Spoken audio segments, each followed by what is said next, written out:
కాసేపట్లో వైఎస్ఆర్సీపీలో చేరనున్నారు రేపల్లె కాంగ్రెస్ నేత మోపిదేవి శ్రీనివాసరావు.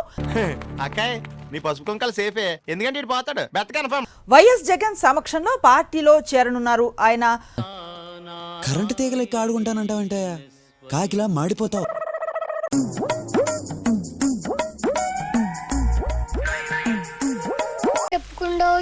చెప్పకుండా వెళ్ళిపోగా వచ్చిన మీ అందరికీ పేరు పేరు నమస్కారం.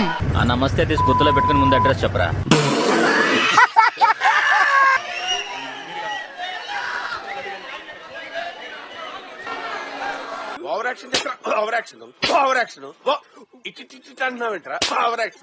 ఈ రోజు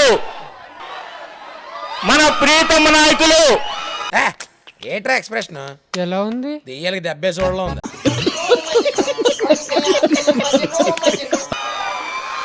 మాజీ ముఖ్యమంత్రి వర్యులు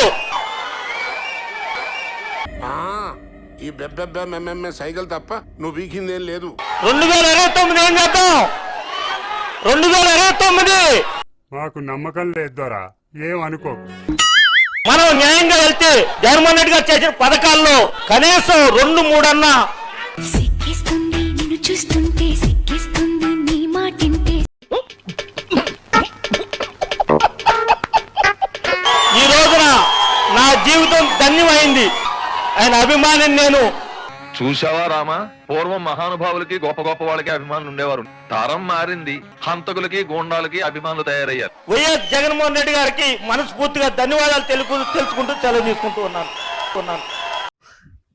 ఇదేంటైతే అరే నీ అబ్బా మనలో ఒకటిగా మన దగ్గరికి మన కుటుంబ సభ్యుడిగా వచ్చాడు.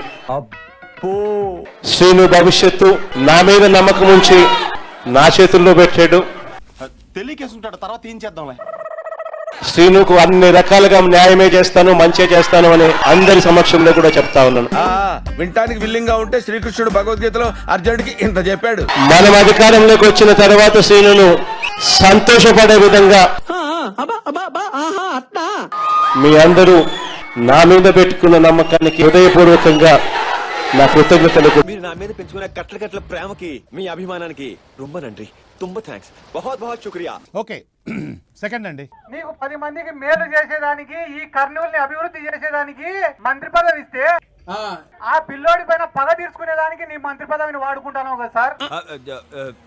1 minute. ఈ జోకర్ కి నేను చెప్తుండేది, నీకు చాతన్ అయితే అట్లీస్ట్ 2029 లో నువ్వు టికెట్ తెచ్చుకో, కర్నూలు నుంచే తెచ్చుకో. చాతన్ అయితే అంటే అది విల్ కంటెస్ట్. ఎందుకంటే నువ్వు జోకర్ అని చెప్పే నీకు టికెట్ ఎక్కడ ఇస్తలేరు. బిల్ గేట్స్ కి ఏ టీ ఇచ్చారు, బిల్ గేట్స్ కి ఏ భోజనం పెట్టారు, దయచేసి సవివరంగా చెప్పమని అడుగుతున్నాం. మన బతుకు సమోసాలు ఎగ్గుపప్పులు కాండే పోయేదా. నమస్కారం. వైఎస్ఆర్సీపీ నాయకురాలు, నగరి నియోజకవర్గ మాజీ శాసనసభ్యురాలు, మాజీ మంత్రి, సినీ నటి అనే ఎవరిది రోజా ప్రస్తుతం మనతో ఉన్నారు. రోజా గారు, సాయంత్రం కలుస్తాం మీరుంటే. మీరు ఒకప్పుడు రాజకీయాల్లో ఫైర్ బ్రాండ్, ఇప్పుడు ఫైర్ కొంచెం తగ్గినట్టు అనిపిస్తుంది. అలా దిష్టి పెట్టే లాస్ట్ 2 years నుంచి ఇంట్లోనే కూర్చున్నాం.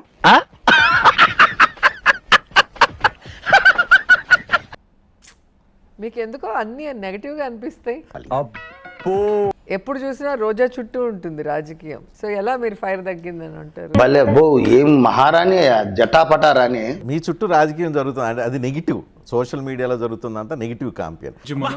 అవన్నీ నాకు అర్థం కానివి, అవసరం లేనివి. రోజా అధికారం పోయిన తర్వాత ఈ 2 సంవత్సరాల్లో ఎక్కడ రాజకీయ యాక్టివిటీస్ లో కనిపించట్లేదు. కనిపిస్తే అప్పుడప్పుడు అట్లా జస్ట్ హాయ్ చెప్పేసి వెళ్ళిపోతున్నారు.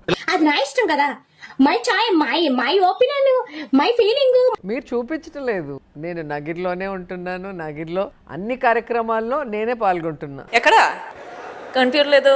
అసలు ఎమ్మెల్యే ఎవరా అని చెప్పి అందరూ ఆశ్చర్యపోయేంత విధంగా. వింటానికి విల్లింగ్ గా ఉంటే శ్రీకృష్ణుడు భగవద్గీతలో అర్జునుడికి ఇంత చెప్పాడు. మరి నగరి నుంచి మాకు ఫీడ్బ్యాక్ వస్తుంది, రోజా నగరి ప్రజల మీద అలిగి ఆమె హైదరాబాద్ లోనో చెన్నైలోనో ఎక్కడో ఉంటున్నారని. అంటే ఆరాలు తీయకూడదు, వినూరుకోవాలి. మాట్లాడితేమో ఈ రోజాకి పని పాట లేదు, ఎప్పుడూ మాట్లాడుతూనే ఉంది అని మీరే అంటారు. మాట్లాడకపోతేమో సైలెంట్ ఎందుకు అయిపోయారు, ఫైర్ ఎందుకు తగ్గింది అంటారు. ఈశ్వరుడు నోరిచ్చాడు కదా అని చెప్పి ఇష్టం వచ్చినట్టు వాగేయడమే. మీరు కానీ మీ పార్టీ కానీ అసలు ఇంత ఘోరం ఓటమికి కారణం ఏంటి అని ఎప్పుడైనా ఆలోచించారా, రియలైజ్ అయ్యారా? అది మా ఎంత అంటలేదు నీ కంటికి మేము కనబడుతున్నావా? అవలోకనం చేసుకున్నారా? చేసిన తప్పులు ఏమైనా గుర్తుకొచ్చినాయా? గుర్తుకొస్తే ఏమైనా ఒకటి రెండు చెప్పగలుగుతారా? నీకు భలే హ్యాపీ ఉండదు కదరా నీకా? నిజంగా బాధాకరం ఏంటంటే ఏమిటో అవి పక్క రాష్ట్రాలన్నీ గుర్తించాయి. జగన్మోహన్ రెడ్డి గారు మొదటిసారి ముఖ్యమంత్రి అయినా ప్రజలకు ఇచ్చిన ప్రతి హామీని నెరవేరుస్తూ ఏంటి సార్ అది? ప్రజలకు ఇచ్చిన ప్రతి హామీని నెరవేరుస్తూ మన ప్రభుత్వంలో పూర్తిగా మద్యాన్ని నిషేధిస్తాం. నా సిపిఎస్ మనం అధికారంలోకి వచ్చిన వారంలో చేపించేస్తానన్న. సెకండ్ అండి. ప్రతి సంవత్సరం జనవరి 1వ తారీఖున ప్రభుత్వ ఉద్యోగాల భర్తీకి క్యాలెండర్ కూడా విడుదల చేస్తాను అని చెప్పి మీ అందరికీ కూడా హామీ ఇస్తా ఉన్నా. జగన్ మీకు బాగా నచ్చే అంశం చాలా ఆనెస్ట్ గా ఉంటాడు, అబద్ధం చెప్పలేడు. కానీ ఈ రాష్ట్రంలో ప్రజలకి అర్థం కాక ఓడిపోయామా, లేదా ఈవీఎం మిషన్లు వీళ్ళు మేనేజ్ చేసి ఓడిపోయామా? 151 వచ్చినప్పుడు మీరు ఈవీఎం అని చెప్పుకోవచ్చు కదా.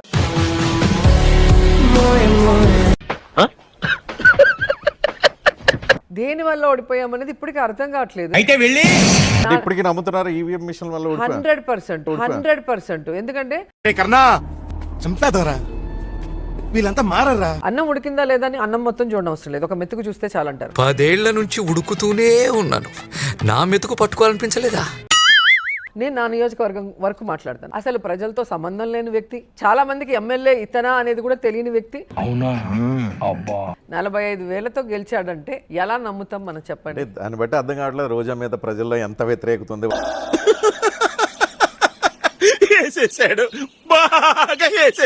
వైఎస్ఆర్సీపీ మీద ఎంత వ్యతిరేకత ఉంది కాబట్టి అన్ని వేల ఓట్ల మెజార్టీ మీరు కోల్పోయారు. కూర్చుని మీ ఇలాంటి వాళ్ళకి అలా అనిపిస్తుందేమో కానీ ఈ పంచింగ్ పలక్నామాకే పంచా చెప్తా. ఓకే, మీరు ఈవీఎంలు అంటున్నారు, ఇప్పుడు విజయ్ గెలిచాడు, విజయ్ కూడా ఈవీఎంల వల్ల గెలిచాడు. మీరు చంద్రబాబు నాయుడు లాగా కంట్రీ పొలిటీషియన్ మనం ఎక్కడ చూసుండం. ఆయన ఎంతకైనా దిగజారుతాడు. అబ్బా ఏమి చెప్పినావే. జగన్మోహన్ రెడ్డి నిజంగా ఒక గొప్ప నాయకుడు, గొప్ప హ్యూమన్ బీయింగ్. నాతో చెప్తే చెప్పావు కానీ ఎవరితో చెప్పకు, ఎవరు నమ్మరు. ఆయన దగ్గర వర్క్ చేయడానికి మేము గర్వపడుతున్నాం.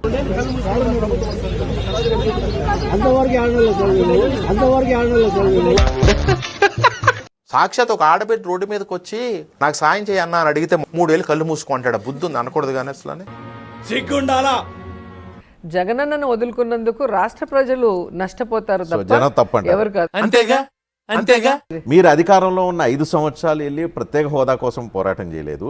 ఇతను అసలు ఏమి నాకు ఒక టోటల్ చెప్పాలంటే ఇతను అసలు నాకు వద్దు సార్. ఎన్డీఏ గవర్నమెంట్ కి రకరకాల సందర్భాల్లో మీరు వెళ్ళి మద్దతు ఇచ్చిన సందర్భాలు ఉన్నాయి అనేక బిల్స్ కి. అదే అలా ఎలా చెప్తారా? ఇలాంటి ప్రశ్నలు అడగకూడదు.